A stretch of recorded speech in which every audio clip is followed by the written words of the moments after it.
सहनौ भुनक्तु सह वीर्यं करवावहै। काय आहे अक्षय तृतीयेचं ते रहस्य जे तुमच्या साध्या कर्मालाही कधीही न संपणाऱ्या पुण्यात बदलू शकतं? सोन्यापेक्षा मौल्यवान काय आहे हे आज आपण जाणून घेणार आहोत.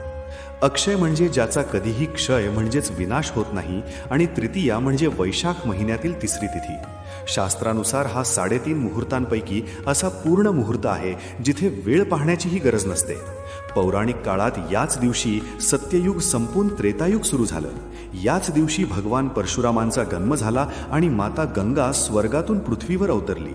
पण सर्वात महत्त्वाची गोष्ट, याच दिवशी गरिबीत जगणाऱ्या सुदाम्याला श्रीकृष्णाने अक्षय वैभवाचं वरदान दिलं होतं. आज आपण अक्षय तृतीया म्हणजे फक्त सोनं किंवा महागड्या वस्तूंची खरेदी मानतो, पण खरा सण काय सांगतो?